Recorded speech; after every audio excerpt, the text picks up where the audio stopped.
안녕하십니까. 주말에는 경제와 정의를 따따블로 잡는 홍사원의 경제쇼 플러스 시작하겠습니다. 자, 어찌 보면 우리 사회 지금 가장 큰 문제죠. 인구 감소에 따른 고령화, 이 고령화 문제일 겁니다. 오늘 그래서 고령화에 따른 일자리 문제, 이 해결 방안 무엇인지 오늘 좀 자세히 알아보겠습니다. 박정호 명지대 특임 교수 나오셨습니다. 안녕하세요. 예, 안녕하세요. 안녕하세요. 예, 그리고 오늘도 고령이라기보다는 묘령의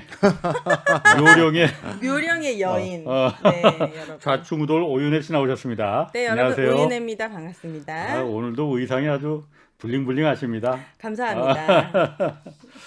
자, 박 교수님, 네. 먼저 일단 우리가 인구 절벽, 인구 지진 그리고 그에 따라서 이제 고령화 심각하다는 건 다 알아요. 네. 어느 정도나 지금 우리나라 고령화 심각한 거예요? 일단 뭐 전 세계적으로 고령화가 가장 빠르고요. 예. 단 한 번도 이런 전례가 없기 때문에 네. 많은 국가에서 어떻게 보면 인구 소멸이 어떻게 전개되는지를 모니터하기 위해서 한국의 사례 연구를 많이 하고 있는 상황입니다. 예. 먼저 통계를 좀 말씀드리면요. 네. OECD 평균적으로 고령 인구 증가율이라는 게 한 2.6% 정도 되거든요. 근데 OECD 평균이요. 그러니까 우리나라처럼 경제가 좀 발달해서 좀 먹고 살만한 나라들 이런 정도가 비슷한 수준의 나라가 2.6%인데 우리나라는 지난 10년간 OECD의 2배 정도 되는 연평균 4.4%를 기록하고 있어요. 그 몇 살부터 고령화라고 하는 건데요? 이게 65세 이상부터 고령화라고 하고요. 그래서 얼마 안 남았네 나. 제 마음을 읽으셨나? 우리나라가 이제 우리나라뿐만 아니라 전 세계적으로 고령 인구가 전체 국민에서 14%가 넘으면 네. 고령 사회라고 부릅니다. 네, 그래서 고령 사회라고 하면 그냥 인구 중에서 14% 정도가 65세 이상이면 그렇게 되는구나라고 보면 되는데요. 네. 우리나라는 고령 사회로 이미 진입한 지자체들이 벌써 있고요. 전체적인 숫자도 이미 그렇게 됐죠. 네. 그래서 제일 먼저 된 데가 전남부터 시작했습니다. 전라남도가 이제 고령 사회가 벌써 한 5, 6년 전부터 시작이 됐고 네. 그 뒤부터 이제 하나하나씩 진행이 됐는데 그 속도가 워낙 빨라서 전 세계적으로 지금 가장 주목받고 있는 수준이다. 이렇게 보시면 되겠고요. 하나만 더 말씀드리면 네. 고령화만 심각한 게 아니라 노인 빈곤율도 역시 우리나라가 전 세계에서 좀 높은 편이에요. 그게 더 심각하네. 예, 이게 더 심각하죠. 나이 드신 분이 많은 것까지야 뭐 그러니 그렇죠. 한다면 할 수도 있는데 그분들이 이렇게 빈곤한다는 건 또 큰 문제잖아요. 네. 우리나라의 노후 빈곤율은 한 43.8%가 됩니다. 그게 예. 전체 노인의 43%가 빈곤하다는 거예요? 아주 단순히 말씀드리면 2명 중에 1명은 빈곤층이라고 보면 되는 거죠. 우와. 네. 그래서 국가에서 주는 어떤 공적 부양 자금이라든가 네. 아니면 외부에서 주는 어떤 부양금, 뭐 자녀들에게 뭘 좀 용돈을 받는다든지 이런 게 없으면 실질적으로 생계가 안 되는 분들이 뭐 정말 2명 중에 1분이다. 이렇게 보시면 되겠죠. 그 노인 일자리가 없기 때문에 그런 거 아니에요? 빈곤해지고 싶어서 빈곤해지는 게 아니고. 맞아요. 가장 큰 문제가 이제 일자리 문제입니다. 제가 그래서 제 주변에 저보다 약간 연배가 있는 형님뻘들 되는 어떻게 보면 홍 기자님도 포함될 수 있겠죠. 네. 이런 형님들이 가끔 저한테 요즘 밤에 뭐 아니면 점심 때 식사 좀 사주시면서 네. 나야 이제 뭐 회사 은퇴하면 하면서 좀 이제 뭐 약간 뒤로 물러나시는 듯한 말씀을 하시는 분들도 계세요. 네. 이제 뭐 나야 뭐 회사 생활, 사회 생활 거의 다 했고 그럴 때마다 제가 형님 등을 똑 때리면서 형님 말도 안 되는 소리 하지 마세요라고 하면서 인식의 전환을 요즘 여기저기 많이 시켜드리고 있어요. 좀 설명을 드릴게요. 네. 실제 저희 아버님 세대 때는 평균 수명이 60대 후반 70 안 됐던 적이 많아요. 네. 그러다 보니까 70 초반이나 60 후반대인 그 시절에는 40대 후반? 이때쯤이면 인생을 슬슬 어떻게 보면 정리하는 단계일 수 있어요. 네. 내가 이제 뭘 더 해, 뭘 더 배워, 새로운 직업을 뭘 찾아. 이럴 수 있어요. 그런데 우리나라는 저기 뭐 농촌사에서부터 지금 4차 산업혁명이라고 불리우는 거를 한 세대 이걸 다 경험하다 보니까 이 뭐라 그럴까요? 나의 라이프 스타일, 라이프 사이클에 대한 시계열이 바뀐다는 걸 이해하지 못하고 아버님을 생각하면서 내 나이를 인식하는 경우가 있어요. 그럴 수 있겠다. 네. 우리 아버님 세대 때나 선배 세대 때 50대쯤 되면 이제 새로운 분야를 뭘 배운다든지 완전히 새로운 분야로 전직이나 이런 이직을 한다라는 걸 생각을 못 하거든요. 당연하죠. 그냥 난 이쪽 난 이거 맨이야. 난 언론인이야. 난 뭐야. 이렇게만 생각을 해요. 네. 그런데 이제 바뀌었어요. 지금 제가 알고 있는 보건 의료 분야의 전문가들 중에서 우리 세대 때는 아마 130살까지 살 수 있는 사람의 숫자가 10% 조금 아래까지 올라갈 거라고 생각하는 분들이 많아요. 130살이요? 네. 좀 지겹다. 제일 얼마 안 남으신 분이 쿨하신 척 하시기는. 네. 자, 그럼 한번 네. 생각을 해보세요. 네. 옛날에 한 60 언저리였을 때랑 130대면은 2배 증가한 거잖아요. 당연하죠. 그럼 2배 증가하면 옛날에 우리 아버님 세대 때 내가 지금 뭘 더 배워 아니면 내가 지금 뭘 더 해 새로운 걸 해 그때가 50 좀 안 됐을 때라면 그걸 이제 언제 해야 되는 거예요? 지금 이제 60대부터 60이 뭐야 두 배가 늘었는데 그러면 80대 80대 해야죠. 그렇네. 그런데 그 생각을 안 하는 거예요. 그러니까 어떻게 되는 경우가 있냐면 내가 50살까지 뭐 방송인으로 살아왔어요. 그러면 인생의 이모작은 꼭 방송인으로만 버틸 수 있다라는 관념을 버려야 되는 거예요. 그렇죠. 이 방송인으로서의 네트워크가 뭐가 있겠지만 이제 내가 새로운 분야에서 새로운 걸 또 하기 위해서 뭘 배워야 될지 다시 초심으로 뭘 시작해야 될지도 모르는 건데 네. 어떻게든 자기가 기존에 해왔던 것에서 조금 더 찾아가지고 여기서 2, 3년 더 버텨야지. 그 다음에 조금 더 해가지고 어디서 또 2, 3년 버텨야지. 이 생각만 하다 보니까 궁극적인 노후 대비를 못하게 되는 경우도 있어요. 이건 내 인식의 문제인 거죠. 그래서 이제 바꾸셔야 된다. 이게 어쩔 수 없다. 그 생각을 안 가지면 네. 우리도 또 노인 빈곤이 될 수도 있다. 이런 얘기. 근데 그런 생각만 안 가진다는 거는 조금 좀 의구심이 드는 게요. 현실적으로 우리 현실에 60세 이상의 일자리가 과연 좀 질이 나쁘지 않은 일자리가 과연 있는가? 중요한 말씀 떠오르지가 하셨어요. 않아요. 오늘 사실 그래서 그 말씀을 드리려고 하는 거예요. 네. 아니 누가 노후 대비하고 싶지 않아서 안 합니까? 그러니까요. 그잖아요. 벌고 싶죠. 저도 뭐 저야 그래도 조금 좀 긴 업종인 뭐 어떻게 보면 학교에 있지만 네. 그 저희 선배들 중에서도 65세 정년하고 뭐 사학연금 나왔다고 해서 뭐 안락하게 있다 그런 사람 아무도 없습니다. 그렇죠. 이제 뭘 해야 되는지 돈 때문이 아니잖아요. 그냥 어떤 자신의 인생이니까요. 이걸 고민하기 시작했는데 근데 그분들하고도 똑같은 얘기예요. 뭘 새로운 걸 하려고 해도 사회 전체가 나를 수용해주는 그런 그러니까. 공간이 없는 거죠. 네. 나이 드신 분께서 죄송합니다. 저희가 찾는 분은 조금 더 젊은 사람을 찾는다든지 네. 아니면 뭐 이력서에 요즘 뭐 나이 안 쓰는 데가 많잖아요. 나이 못 쓰게 하거든요. 네. 그래서 딱 면접을 가보면 인상 딱 쓰는 거 있잖아요. 왜? 뭐 그치. 이런 게 많아요. 그러면 이게 전 세계가 다 이런 걸까? 나이 들면 약간 퇴물 취급받고 그러니까 소외당하고. 네, 소외당하고 어떻게 보면 우리 모두가 미래의 노인이잖아요. 네. 우리의 미래들인데 그런데 제가 또 돌아다녀 봤더니 전 세계 여기저기 돌아다녀 봤더니 노인들이 꽤 활기찬 도시, 나라 이런 데가 꽤 있어요. 그래서 제가 오늘 그거를 우리가 빨리 사회적인 공감대 속에서 만들어가는 어떤 사회 기조를 만들어야지. 안 그러면 저희 아파트 단지에 제가 채용 공고 보고 진짜 깜짝 놀랐거든요. 네. 아파트 단지에 이제 그 경비하시는 분을 뽑는 채용 공고를 낸 거예요. 네. 그러면 최종 한 3분 정도를 그쪽에서 일단 후보군으로 선정해서 저희 투표를 붙여요. 이 중에서 괜찮다고 생각하시는 분 밑에 스티커를 붙여주시면 그것도 일부 반영해서 최종 경비를 뽑겠다는 네. 거죠. 근데 당연히 연배들은 다 있으신 분들이죠. 근데 제가 그 밑에 학력부터 뭐라고 할까요? 그 경력 같은 경력들을 거? 네. 보고 정말 깜짝 놀랐어요. 오. 한 분은 박사세요.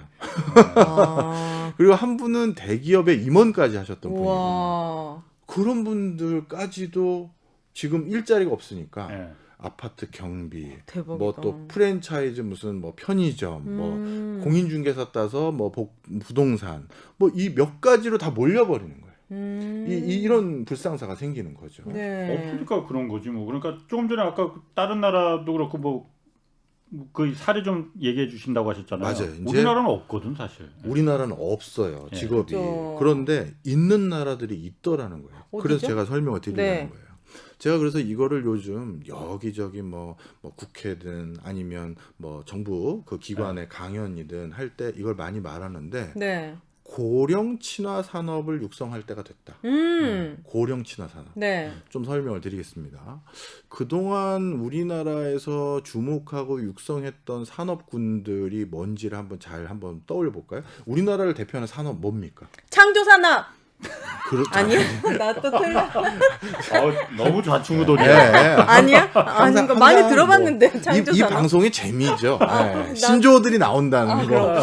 뭐 예를 들어서 네. 주력 분야 어떤 제품을 주로 파나요? IT. IT 맞아요.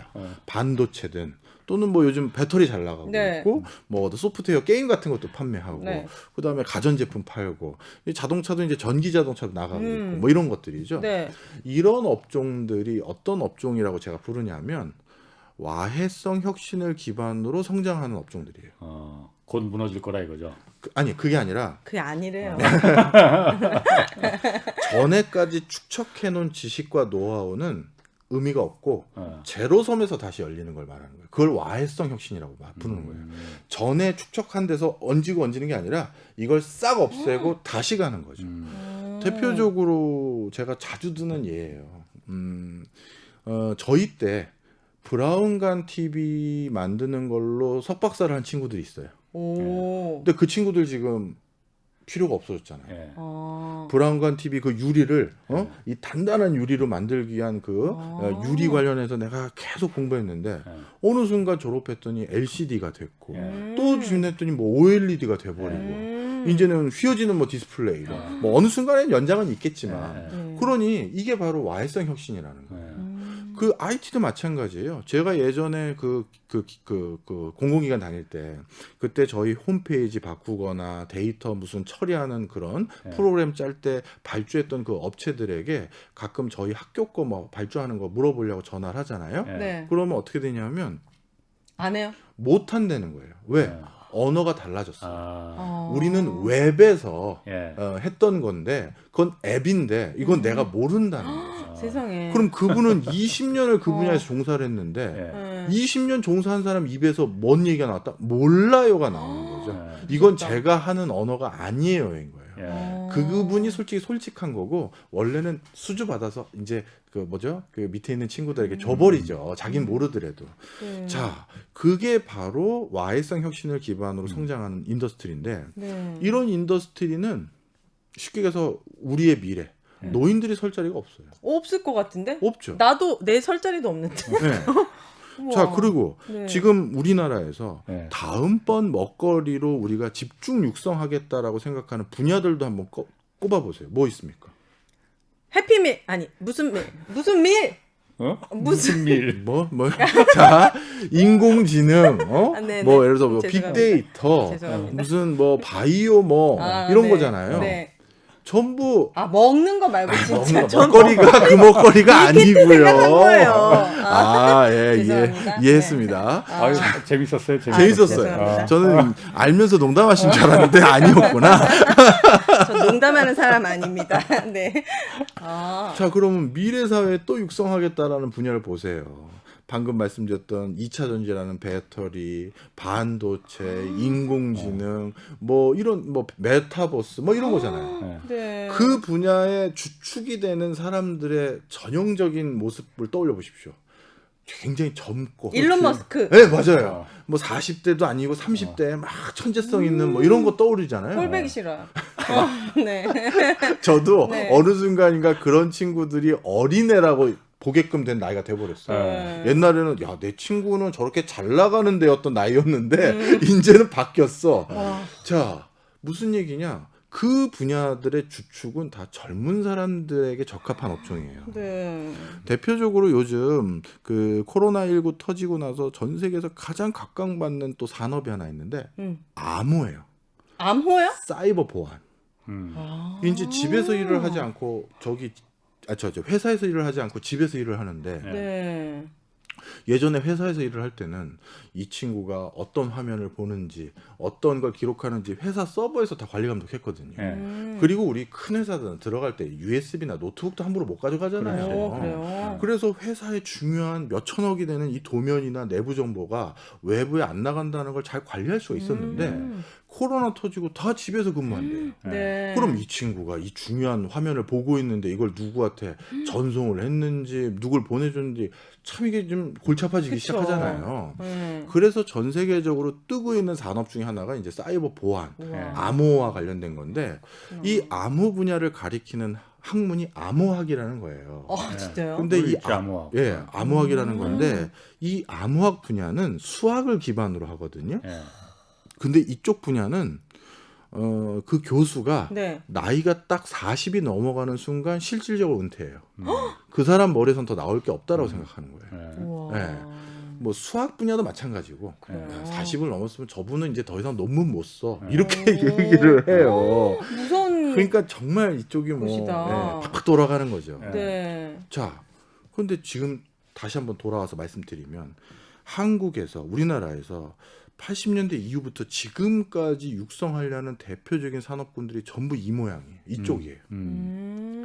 그러면 이제 국민의 대다수는 장년층이 돼버리는 게 우리의 상황인데 예. 네. 또 인공지능을 한다? 그럼 그건 누가 배우죠? 아. 또 뭐 블록체인을 한다? 그건 누가 배우는 거죠? 우린 다 장년인데. 그쵸. 작년은 어쩔 수 없이 새로운 것에 대한 학습력은 떨어져요. 예. 물론 세상을 돌아가는 이치는 조금 더 우리가 알죠. 예.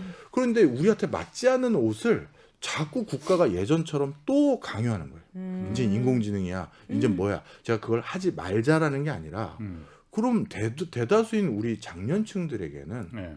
우린 어디서 뭘 하라는 건데 그쵸. 요거예요. 네. 자, 그런데 해외를 돌아갔더니 네. 장년층들이 더욱더 어깨가 쫙 펴주고 네. 이제 내 전성기가 왔다라고 얘기하는 동네들이 있었어요. 뭐죠? 그 중에 하나가 밀라노였어요. 이태리 이태리 밀라노. 패션의 도시. 맞습니다. 패션을 조금 더 위로 올리면 상위 카테고리가 디자인이 되거든요. 아. 디자인 분야가 대표적인 고령 친화 산업이었어요. 어떻게 그렇죠? 좀 설명을 드릴까요? 네. 제 이탈리아를 대표하는 디자이너들 중에서 예. 제가 한두 분 꼽아보면요. 네. 이탈리아 한 분, 미국 분 한번 꼽아볼게요. 이탈리아를 대표하는 뭐 저는 사실 옷은 관심이 없어서 네, 제가 옷 없어 촬영 봐서 보이십니다. 보셔도 아시지만 네. 옷은 잘 모릅니다. 그냥 다 아는 분으로 하나 꼽을게요. 네. 아르마니 들어본 브랜드입니까? 아르마니? 네. 조르지오 아르마니 이분이 1930년대 생이실 거예요. 아직 살아계실 뿐만 아니라 현역이세요. 아, 지금도 디자인을 해요, 그분이? 디자인을 해요. 오, 네. 그리고 예를 들어서 제가 이 옷을 네. 하나 입고 왔는데 네. 아유 교수님 뭐 이거 여기 동대문에서 사셨어요? 그랬는데 그게 아니라 이게 아르마니가 디자인한 거예요라고 하는 순간 네. 갑자기 두 분이 어떻게 하겠어요? 짭퉁 아니에요? 이렇게. 그렇게 될 수가 있구나. 죄송합니다. 아닙니다. 딱 그 얘기를 하는 순간 놀랬지. 이거 얼마예요? 오. 말하면서 이거 뭐 예를 들어서 뭐 20만 원 줬어요. 뭐 얼마인지 모르니까 뭐 20만 원 줬어요. 그러면 그 정도 하겠구나. 이렇게 되잖아요. 자, 무슨 얘기를 하고 싶은 거냐면 네. 이런 디자인 분야는 패션 디자인 분야는 1930년대생이 아직도 현역일 수 있는 분야예요. 그분이 스케치해서 클래식하고. 야 이걸로 한번 옷 새로 이번에 런칭해 네. 라고 하면 이게 아직도 먹히는 분야고 심지어 먹히는 분야일 뿐만 아니라 이 옷이 그 아르마니 디자이너가 옷 디자인한 거야 라고 하는 순간 옷값에 공이 하나 더 붙는 거죠. 부가가치도 더 높아지는 거예요. 네. 무슨 얘기냐, 이 고령 친화 산업이라는 게 어떤 거냐 하면 내가 그 분야에서 업력을 쌓으면 쌓을수록 네. 내 부가가치가 높아지고 내 브랜드 가치가 높아지고 네. 그것 때문에 여러 가지 경제적 파급 효과가 커지는 분야들을 말하는 거거든요. 네. 그런데 내가 인류 최초의 컴퓨터인 애니악 컴퓨터를 만든 엔지니어입니다. 지금 아무짝에 쓸모가 없어요. 네. 그런데 저는 애니악 그 시절부터 이런 캐주얼 웨어를 디자인했다가요. 제가 조금 더 돼서는 세계 의류 뭐 무슨 박람회 런칭을 해서 큰 상도 받았고요. 그 다음에 또 뭐 해서 또 상을 받았고요 하면서 자꾸 업력이 쌓이잖아요. 네. 그리고 나서 지금은 제 자체 브랜드와 부티크가 있습니다 하면 더 높아질 수 있는 여지가 있는 거죠. 다 그렇게 된다는 게 아니라. 네. 그러다 보니까 밀라노에서는요, 오히려 최고의 반열의 디자이너로 올라가신 분들의 평균 연령이 60이 다 넘어요. 그때부터가 전성기인 거예요. 미국도 마찬가지죠. 미국은 다 혁신기업만 있느냐? 아닙니다. 미국을 뒷받침하고 있는 많은 기업들은 이런 고령 친화적인 산업분인데 대표적으로 옷 얘기했으니까 또 하나 랄프 로렌. 예, 우리 폴로라는 브랜드 네. 만든 그 랄프 로렌도 돌아가시지 않고 아직 현역이세요. 오. 역시 1930년대생이세요. 역시 세계적인 어떤 패션 어워드나 이런 거 하면 그분이 나와서 다 이번 수상자는 누구라고 얘기하면서 아, 랄프 로렌한 거 나 사진 찍었다. 아직도 사람들이 열광하죠. 네. 이게 이제 고령 친화적인 산업이라는 거예요. 근데 누구나 다 그런 유명한 디자이너가 될 수가 없고 그러려면 30년대부터 이렇게 경력을 쌓아야 되는데 이제 막 퇴직한 60대에서는 준비하기엔 좀 힘들잖아요. 내가 지금 막 물어보려고 했던 게 그거였는데. 그러니까요. 중요한 말씀이셨어요. 네. 그런데 그게 아니라는 거죠. 예를 들어서 네. 전혀 다른 분야에 종사했던 사람이 패션 분야로 넘어와서 뭔가 새로운 획을 그으면서 그때부터 또 일을 할 수가 있어요. 예를 들어서 네. 건축을 했던 거예요. 건축을 했던 사람이 내가 건축에서 투영했던 나의 노하우를 바탕으로 저 의류를 한번 해보려고 했습니다. 라고 했다가 그게 잘 되는 경우죠. 예, 예를 들어서. 그래서 중요한 건 뭐냐 하면 지금부터 이런 거예요. 그러니까 1930년대부터 그쪽 분야에 업력을 쌓아서 유명한 디자이너가 되는 경우도 있지만 네. 뒤늦게 뛰어들어서 그 반열에 오를 수 있는 경우도 있다라는 거예요. 네, 디자인은. 그런데 ICT는 인공지능이나 뭐 앱 전문가는 50이 됐는데 60이 됐는데 나 인공지능 전문가로 뛰어들겠다라는 것 자체가 불가능하다는 거죠. 예를 들어서 뭐 우리 오윤혜입니다. 아니 그 오 선생님이라고 네. 할까요? 그러면 오윤혜 선생님이 이제 더 큰 셀럽이 됐어요. 네. 그래가지고 내가 우리 주부들을 위해서 집에서 쓰는 생활 리빙 용품에 대해서 디자인을 하겠다라고 하면 그 셀럽이라는 뒤에 후광과 함께 생활 용품이 팔릴 수가 있겠죠. 아니면 생활 의류가 팔릴 수도 있어요. 네. 아니면 뭐 식품 관련한 회사들을 차려가지고 이런 것들을 아이들 밀키트 용품이라고 해서 한번 해주세요라고 하면 할 수가 있겠죠. 그런데 갑자기 오윤혜 선생님이 제가 ICT 분야에 배터리 분야에 반도체 분야에 뭘 하겠다라고 하면 이거는 사실 거의 불가능하단 말이에요. 그래서 제가 말씀드린 게 네. 디자인 업종이라고 다 잘 되는 건 아니죠. 노후에. 네. 내가 지금 디자이너로서 생활하는데 우리나라 디자이너들 그럼 지금 다 노후가 분명한 사람들만 있느냐? 아이 그거 아니에요. 그리고 또 재능이 필요하잖아요, 아티스트. 약간 그건 이제 디자인. 조금 이제 또 고민을 네. 해야 되는데 네. 하여튼 그래서 디자인을 가지고 일단 말씀드렸는데 그게 우리나라의 주력 산업군과 차이가 뭐냐하면 적어도 그 분야는 노후에도 활동할 수 있는 여지가들 있다라는 거예요. 이건 불가능에 가깝고 그러다 보니까 우리나라 굴지의 대기업에 제가 강의를 가고 나면 항상 저한테 강의 끝나고 나면 물어보는 게 네. 회사 업무와 관련된 걸 제가 강의하러 갔지 않겠습니까? 네.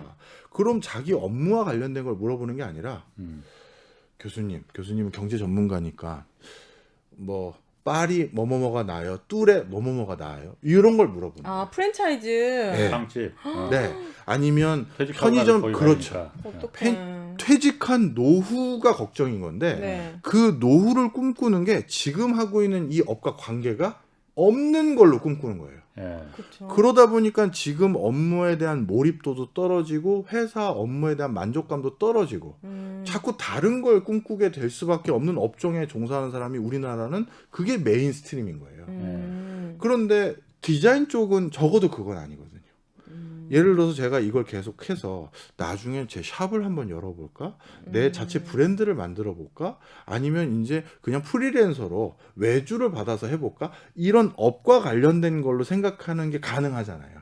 그게 이제 고령 친화적인 거란 말이에요. 아니 그러면은 네. 현실적으로 네. 제가 이렇게 그 기자 뭐 방송 일을 하다가 퇴직하고 나서 디자이너가 되라는 자, 어울리긴 할 것 같은데 아니 뭔가 어울릴 것 같긴 해요. 일단 뭐. 어울린다라는 말은 좀 한번 생각을 같이 네. 해보고요. 자, 디자인을 일단 얘기를 듣는 건데 네. 그거 말고 고령 친화적인 업종들이 있어요. 뭐죠? 대표적으로 소재, 부품, 기계 장치도 여기에 해당되고요. 예. 그 다음에 뿌리 산업이라고 하는 부분도 또 여기 에 해당되고 네. 그런 업종이 많은데 제가 일단 예. 디자이너로 말씀드린 게 네. 제가 이걸 아유 저 교수님 저 말 편하게 하시네라고 하실까봐 음. 제가 그래서 디자이너를 가져온 거예요. 왜냐하면 네. 제가 30대 후반쯤에 학위를 하나 더 했어요. 뭐요? 네. 디자이너로요. 그 디자이너도 학위가 있어요? 저는 이제 학부를 다시 다닐 수는 없고 갑자기 제가 지금 그때 국책연구원에 있다가 대학 교수로 이직하고 이런 사람이 어디 가서 이 직업을 버리고 그냥 완전히 제로섬에서 무슨 신발 공장에 가서 디자인 배우러 왔습니다. 이럴 수는 없는 네. 거잖아요. 그래서 제가 인생 이모작을 준비하고 다른 커리어 패스를 좀 준비하기 위해서 뭘 할 수 있을까 하다가 네. 디자인도 고령 친화 산업이라는 걸 제가 해외에서 많이 봤겠죠. 네. 디자인을 중심으로 형성된 도시들에서 네. 밀라노도 그렇고 어디도 그렇고 저건 내가 한번 배워보겠다. 네. 그래서 내가 나이가 들어서는 다른 삶을 좀 살아보겠다라고 네. 계획을 했고요. 그래서 저 나름대로 2년 가까이 화실을 시간 쪼개면서 아. 처음에는 취미반으로 다녔다가 나중에 입시반으로 바꿔가지고 직접 그림을 네 막- 오. 포트폴리오를 제출해야지만 그 디자인을 더 제대로 배울 수 있는 그런 학교를 다닐 수가 있잖아요. 그래서 저는 2년 가까이 준비를 해서 홍대 미대에 합격을 했어요. 오. 그래서 홍대에서 산업 디자인으로 석사를 했고 네. 지금 박사도 수료 상태예요. 네.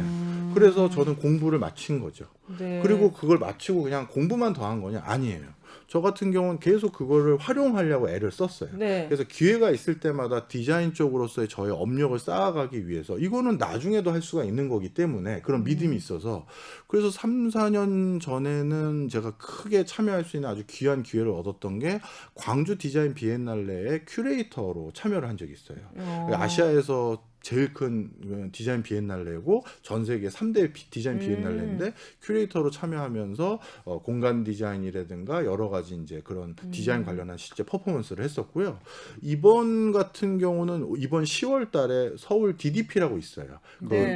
동대문에. 거기 동대문 DDP의 DDP 디자인 페어라고 또 연간 한 35만 명 정도 오는 큰 행사거든요. 거기에 또 큐레이터로 참여하고 있어요. 네. 그러니까 경제 전문가로서 뭐 교수로서 옛날 KDI 출신으로서 뭐 경제 관련한 뭐 이런 방송인으로서 이런 삶이 아니라 이것도 나이 들어서 하려면 할 수는 있겠지만 저는 경제는 또 좀 저도 경제도 그렇지 않다라고 생각해요.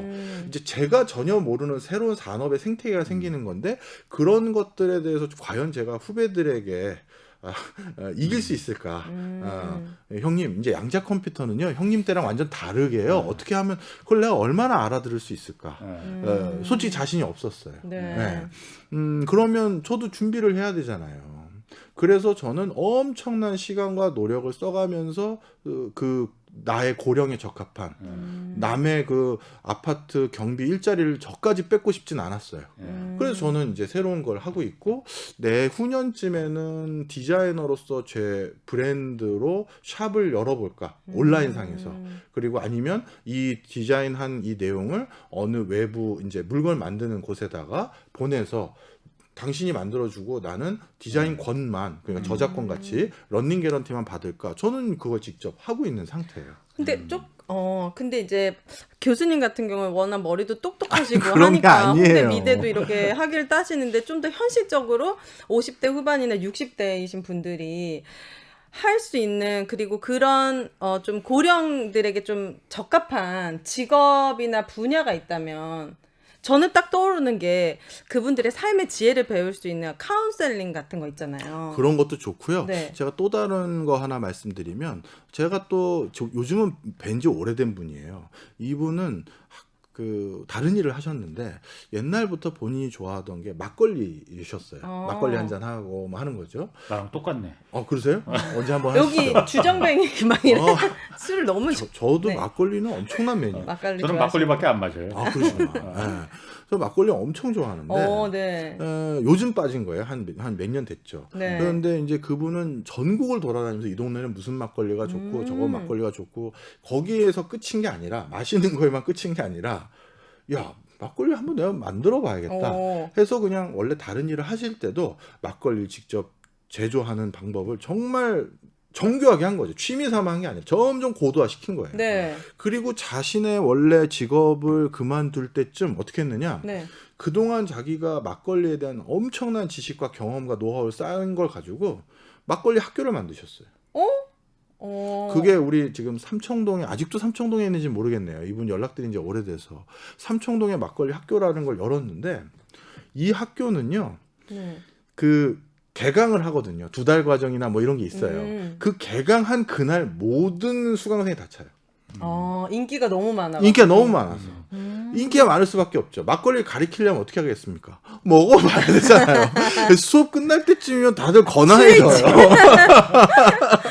좋은. 그리고 것이네. 서로가 만든 먹거리도 먹어보고. 먹어보고. 자, 그분은 평생 직장이 생긴 게 아닐까요? 어. 웬만한 변호사, 의사 못지않은 평생 직장 아닐까요?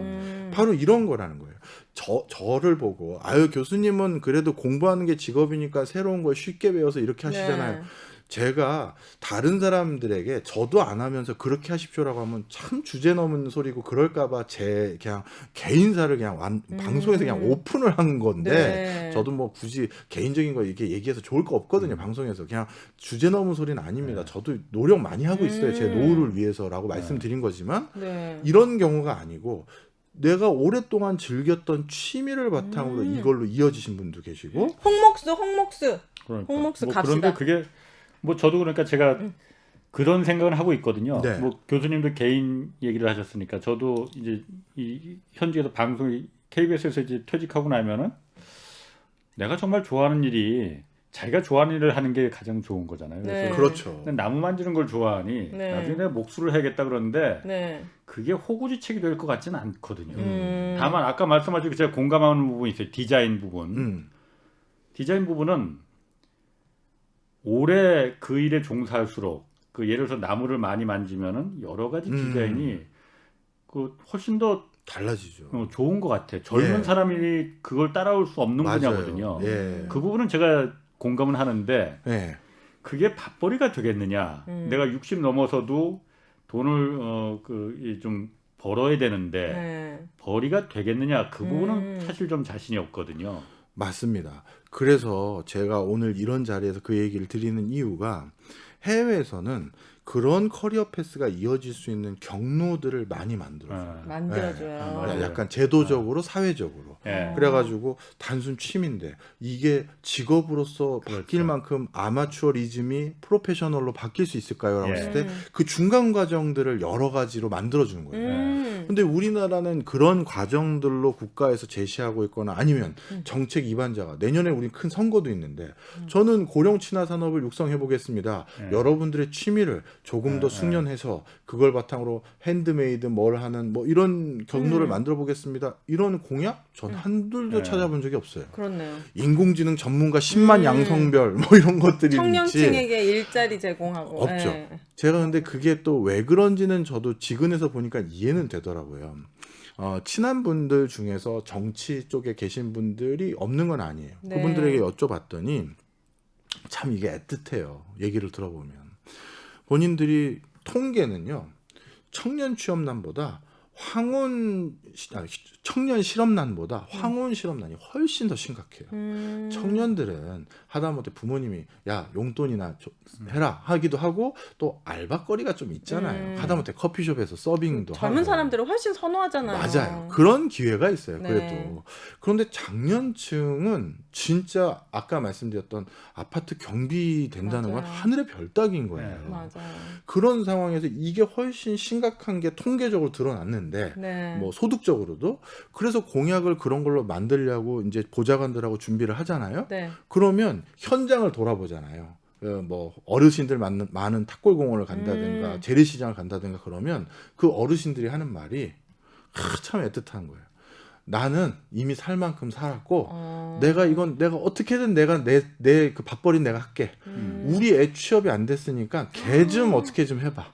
이렇게 확 바뀌어버리더라는 거예요. 목소리가 내가 더 심각한데도 불구하고. 어떡해. 그래서 실제 심각성은 황혼에 있지만 이런 부모님의 절절한 마음이라고 해야 될까요? 그래서 청년 실업 뭐 이런 걸로 바뀌어가는 부분도 좀 있더라고 이슈가. 네. 그러니까 그 박 교수님 조금 전에 그 제가 그 공감하는 부분이 네. 다음 이제 내년에 대선되고 다음 이제 대통령이든 다음 정부에서 그런 부분이 좀 필요해요. 그 필요한 부분이 그 한데 네. 저 같은 경우 그러거든요. 제가 뭐 평생을 저는 처음부터 KBS 기자로 입사해서 기자 생활만 했으니까 지금 30년 기자 생활을 하고 이제 진짜요? 퇴직이 그렇지 뭐 얼마 안 남았지만은 네. 제가 배운 게 도둑질하고 이거밖에 없으니 제가 취재하고 그야말로 그 기사 쓰고 프로그램 만드는 게 가장 잘하는 일이잖아요. 또 좋아하는 일이고 네. 이런 일을 퇴직하고 나서도 지금 임금에 훨씬 저는 다시 사건 기자로 돌아가도 괜찮아. 사건 기자로 돌아간도 임금을 훨씬 더 적게 받더라도 신입사원 임금의 그 임금만 받아도 되죠. 그렇죠. 네.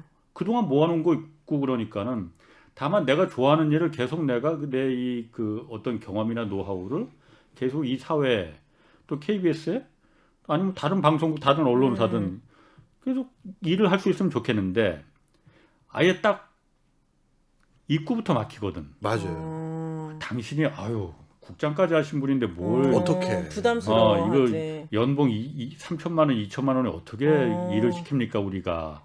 난 하고 싶은데 네. 괜찮은데 이런 걸 좀 깨트려줬으면 좋겠어요. 자, 그것도 말씀을 좀 드릴게요. 이것도 이제 고령 친화라는 어떤 기조와 문화를 잘 모르기 때문에 일어나는 현상인데요. 실리콘밸리를 가보면 특이한 게 또 있습니다. 우리가 또 실리콘밸리 그러면 저보다 더 어린 이제 저도 아니죠. 저보다 더 어린 청년들이 막 반바지 입고 뭐 맞아요. 캐주얼한 옷 입고 뭐 커피숍에서 막 일하는 네. 이런 것만 생각하잖아요. 네. 아닙니다. 실리콘밸리만 하더라도 벌써 이제 한번 이제 이런 시행착오를 경험하고 올라간 건데요. 그 청년들이 그런 일을 할 때 뒤에는 백오피스 있잖아요. 백오피스에 계신 분들의 나이는 다 은발이세요. 왜냐하면 백오피스. 백오피스라는 건 뭐냐면 네. 재무, 회계, 인사, 노무, 뭐 법무 뭐 이런 것들 있잖아요. 네. 이거는 혁신이 필요한 게 아니라 경험이 필요한 거예요. 아. 노하우가 있어야 되는 거고. 예를 들어서 자기가 하는 건 이제 새로 만든 앱이야. 막 이상한 인공지능 무슨 앱을 만들었어. 그건 내가 하는데 이것도 회사니까 회사를 운영하기 위해서는 기본적으로 월급 주고 뭐 지급하고 이런 부분이 있잖아요. 이것도 똑같이 자기랑 똑같이 이제 막 대학을 졸업한 애 걔한테 회사 장부 맡기고 회계 처리 맡기면 얘는 시행착오를 해요. 야, 이번에 내가 세금 안 내가지고 깜빡 잊고 몰라가지고 가산세가 엄청 나왔어. 이런 사건 사고가 터져요. 그런데 이런 백오피서는 예를 들어서 어떤 회사에서 굉장히 오랫동안 근무하셨다가 이분은 이제 정년은 다 지나서 나는 단돈 3천만 원이어도 내가 하겠습니다라고 네. 하는 분을 채용하는 게 훨씬 이득이 되더라. 그분은 네트워크도 좋고 그리고 이런 비슷한 일들을 내가 전에 회사에서 수십 번 경험해봤는데 이거 잘못하면 부가세 안 냈다고 가산세 내요. 이게 같은 회사라고 생각하면 안 돼. 법인격이 달라서 뭐 이런 얘기를 해주신단 말이야. 그 얘기를 듣는 게 훨씬 도움이 된다라는 게 그 실리콘밸리에선 이제 이해가 된 거죠. 아. 그래서 뒤에 오피스에선 그게 많아요. 그런데 우리나라에선 이 고령 친화라는 직종, 직업, 산업 이런 개념이 없다 보니까 네. 그리고 항상 주력으로 삼았던 게 과거 거는 다 의미 없고 우린 새로 해야 되고 다시 뛰어야 되고 맨날 혁신이야. 네, 혁신. 야, 얘 이건 옛날 구닥다리잖아. 맞아. 이런 사회적인 가치 판단? 옛날 건 무조건 나쁜. 이런 게 있다 보니까 방금 우리 국장님 같은 분이 뭐 내가 한번 오랜 경험으로 이것도 언론사기 때문에 방통위의 심의나 이런 것들을 다 거쳐야 되는데 그건 내가 더 잘 알아요. 하면서 해주실 수도 있는데 그걸 안 받아줄 가능성이 저는 기업마다 시니어 인턴 제도를 둬가지고 네. 했으면 좋겠어요. 영화 인턴 보면은 나이 지긋한 로버트 드니로가 나와가지고 전반적으로 정신적인 상담 이런 전체적인 숲을 보니까 오너가 굉장히 많이 의지하잖아요. 그런 것처럼 시니어 인턴이 딱 들어오면은 조금 사원들에게 정신적인 지주의 역할도 해주고. 제가 말씀드린 게 바로 그거예요. 네. 우리 홍 기자님이 말씀하셨던 다음번 내년에 이제 정권 교체도 좀 원하는 사람들도 있고 정권을 계속 가져가겠다는 사람들도 있는데 그럼 그런 사람들 입에서 이런 제도가 얘기가 나와야 되거든요. 청년 인턴 제도는 쌓이고 쌓였어요. 시니어 인턴 제도를 한 중소기업에게 보조금 주겠다. 고용지원금 주겠다. 그니까. 왜 우리나라는 지금 이태리에서도 하고 있고 그리스에서도 하고 있는 뭐 많은 이런 시니어 고용을 위한 이런 제도들이 왜 우리나라에서 안 나오냐. 오늘 이제 그런 화두인 거죠. 네. 그렇네요. 아까 그 다시 저 디자인 그 얘기. 디자인은 진짜 하고 싶으신가 봐. 있어요. 이건 우리 홍대 후배님을 오시겠는데. 목수님. 이게 그 고령 친화 산업으로 대표적으로 지금 디자인을 좀 얘기를 네. 주셨잖아요. 이게 네. 사실 어떻게 보면 아무나 할 수 있는 것도 같고 제 보니까 그게 디자인이지 뭐 다 네. 나만의 독창적인 그야말로 새로운 그 시도 이런 게 다 디자인인 맞습니다. 거잖아요. 이 디자인 이 산업 디자인 경영 이거 적극 활용하면은 뭐라고 해야 되나요? 그 내가 어디 속한 그 조직이나 이런데 그 디자인 경영을 적극 활용하는 게 어떤 좀 그 장점이 있는 건지 강점이 있는 건지. 이게 이렇게 보시면 될 것 같아요. 전혀 디자인과 관련 없어 보이는데도 디자인을 활용해서 엄청난 혁신들을 낸 데가 있는데 네. 이게 좀 옛날 사례이긴 한데 아마 제일 공감이 되실 겁니다. 일본의 아사히야마 동물원이라는 데가 있어요. 동물원이요? 동물원이요. 네. 근데 이 아사히야마 동물원은 아주 작은 현해에 있는 동물원이고 일본에서 제일 큰 동물원은 동경 한가운데 있는 동물원이겠죠. 네. 거기하고는 비교도 안 되는 규모의 아주 작은 동물원이에요. 근데 이 동물원이 한때는 지금은 좀 상황이 또 달라졌는데 일본도 지역 소멸이 워낙 심각했으니까 한때는 일본 동경에 있는 가장 큰 동물원의 월 평균 관람객의 방문객의 절반까지도 쫓아온 적이 있었어요. 어떻게 했느냐? 네. 디자인을 통해서 한 거예요. 네. 네. 뭐냐하면 동물원을 가보면 동물을 보고 싶어 가잖아요. 네. 근데 어렸을 때 우리 요즘도 그런 용어 씁니까? 서울대공원 뭐 이런 당연히 씁니다. 창경원 뭐 이런 거 있잖아요. 네네네. 그건 네. 없어졌지. 없어졌죠? 네. 예, 맞아요. 거기 가보면 전 어렸을 때 너무 실망한 게 네. 우리를 들여다 보는데 동물이 없어. 저기 뭐 후미진 곳에 어두컴컴한데 저기 안에 들어가 있다는데 안 보여요. 네. 예. 뭐 뱀들은 다 야행성이니까 보이지도 않고 네. 고릴라 웬만한 동물들 다 야행성이거든요. 네. 우리 저쪽 끝에 있으니까 보이지도 않고 뭐 어디가 있다는 거야 이랬었어요. 그러다 보니까 동물원에 왔을 때 만족감이 떨어진 거죠. 근데 아사히야마 동물원은 어떻게 했냐면 그 동물원의 공간 디자인을 바꾼 거예요. 어떻게 했느냐? 관객들이 나타나면 동물들도 뭐야 하면서 저기 도망가고 야행성이고 하니까 동물원의 우리를 천편일률적으로 이런 사무실 공간 같은데 이게 쇠상살만 놓는 게 아니라 네.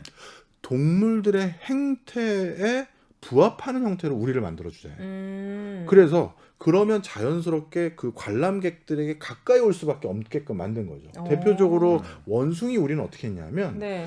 저 옛날에 서울대공원의 원숭이는 뭐 왔다 갔다 더 위로 돌아가다니까 우리가 네. 또 크고 높아요. 예. 그러다 보니까 원숭이가 저 끝에 있어. 우리는 엄청 크고 네. 그러니까 잘 안 보이는데 아사히야마 동물원의 원숭이 우리는 아치형으로 내가 그 밑을 들어갈 수가 있게 돼 있어. 터널처럼. 네. 그러니까 바로 내 머리 위에 원숭이가 지금 나무 위에 뛰어노는 거죠. 네. 그러니까 원숭이의 진짜 피부결까지도 보여요. 그리고 제가 먹이를 주면 위에서 그냥 받아먹는 게 또 너무 재밌고 예. 이렇게 돼버리는 네. 거죠. 그 다음에 앵무새나 새장도 마찬가지예요. 엄청 크게 해서 그 나무 같은 데 새들이 걸려있게 했는데 또 그렇게 디자인을 안 하는 거죠. 그래서 아사히야마 동물원에 가보면 동물들을 바로 코앞에서 본대. 이렇게 돼버린 거예요. 공간 디자인을 통해서. 공간 디자인의 도움을 받아서 바로 디자인 하나를 바꿨더니만 동물원 본연의 목적을 훨씬 더 잘 활용할 수가 있고 그거는 그 아사히야마 안에 무슨 밀라노 출신 어디 출신 디자이너를 고용한 게 아니라 그 안에서 나는 동물원에 종사하고 있는 어떤 뭐 직원인데 디자인 감각이 있는 거죠. 누군가. 아, 그래요? 그리고 뭐 노후 때문에 그걸 또 배웠는지 모르겠습니다만 그래서 그런 걸로 현업에서 활용하고 그 현업에서 활용한 그 뭐랄까요 경력 뭐 레pu테이션 평판을 가지고 사실 아사히야마 동물원에 제가 시설관리 팀장이었는데 거기에서 단순히 우리들 깨끗이 청소하고 이런 것만 했었는데 제가 디자인적인 이런 묘미를 가미해서 우리 동물원의 매출이 크게 늘어난 주역 중에 하나가 납니다. 그러고 하면 어느 뭐 공간 인테리어 회사라든가 어떤 또 다른 회사에서 아 저희랑 같이 일해 보시죠. 충분히 나올 수가 있다는 거죠. 이런 동물원 말고 그럼 뭐 어떤 기업 중에서 이렇게 그 전통적인 디자인 뭐 이런 거 좀 활용하는 그런 기업들도 있어요? 가장 충격적인 사례였던 것은 저에게는 사실 네. 제가 디자인이라는 걸 주목하게 만들었던 첫 번째 사례는 현대카드였어요.